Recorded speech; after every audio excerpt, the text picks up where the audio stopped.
Здравейте! В света на обработката на сигналите и теорията на системите има един фундаментален инструмент, който разширява хоризонтите ни далеч отвъд познатото. Това е преобразованието на Лаплас. Нека да разгледаме защо е толкова важно. За да разберем истинската сила на Лаплас, първо трябва да си зададем един въпрос. Защо преобразованието на Фурие, което е толкова мощно, понякога просто, не стига?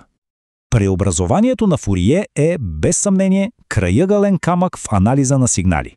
Обаче, както всеки инструмент, то си има своите критични ограничения. Вижте, цялата работа с Фурие се крепи на едно много строго математическо изискване. Нарича се условието на Дирихле. За да може изобщо да има преобразование на Фурие, сигналът трябва да е, така да се каже, абсолютно интегруем. А това, най-просто казано, означава, че площта под графиката на абсолютната му стойност трябва да е крайно число, а не безкрайност. И ето ви един класически пример, който показва проблема в пълния му блясък – единичната скокова функция. Тя е абсолютно фундаментална, описва неща като простото включване на ключ в една верига. Но площта под нея е безкрайна. Това е сериозен проблем, защото страшно много реални системи се моделират точно с такива сигнали. И тук е решаващият момент. Не става въпрос само за един сигнал. Много други важни за практиката сигнали, да речем растящите експоненти, които постоянно изскачат в решенията на диференциални уравнения, също не отговарят на това условие. Така че ясно е, че имаме едно голямо сляпо петно в нашият аналитичен инструментариум. И точно тук на сцената излиза гениалният скок в мисленето, който стои зад преобразованието на Лаплас.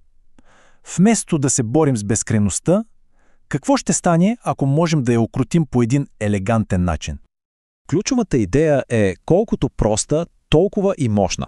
Просто взимаме сигнала, който ни създава проблеми, и го умножаваме с една бързо затихваща експонента. Тази експонента действа като един вид фактор на сходимост. Тя просто принуждава целият интеграл да клони към крайна стойност, дори и оригиналният сигнал да не го е правил. Гениално, нали? Добре, идеята е супер, но как тази елегантна концепция се превръща в формална математика? Това ни води право в сърцето на Лаплас – комплексната П-равнина. Тук вече играта се променя и с основи. Вместо да работим само с честотата омега, както при Фурие, ние въвеждаме една нова, комплексна променлива П. Нейната реална част, сигма, е точно нашият фактор на затихване, а имагинерната й част, йод омега, е старата ни позната ос на честотите от анализа на Фурие. И ето как изглежда това в формален вид. Едностранното преобразуване на Лаплас, което означаваме с оператора L, взима сигнала ни от времевата област и го преобразува в неговия така наречен образ S от P в тази нова комплексна P-равнина. И ето го новото ни игрално поле – комплексната П-равнина. За разлика от едномерната ос на Фурие, тук анализът се случва в цяло двумерно пространство. Хоризонталната ос е реалната част сигма, а вертикалната – имагинерната ос J омега. Разбира се, това ново, по-богато пространство си идва и с едно много важно условие. И тук идва съвсем логичният въпрос. Добре ама този интеграл на Лаплас, той има ли крайна стойност за абсолютно всяка една точка P в тази нова равнина? Краткият отговор е не. Преобразованието съществува само за определен набор от стойности на π. Този набор се нарича област на сходимост или на английски ROC. И тя е абсолютно ключова, защото без нея един и същ математически израз може да отговаря на няколко напълно различни сигнала във времето. Хайде да го видим с един конкретен пример, за да стане кристално ясно. Да вземем един сигнал като затихваща експонента.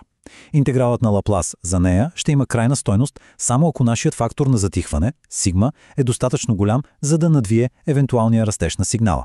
Математически това означава, че реалната част на P трябва да е по-голяма от минус А. И ето я, тази заштрихована област, вдясно от полюса, това е неговата област на сходимост.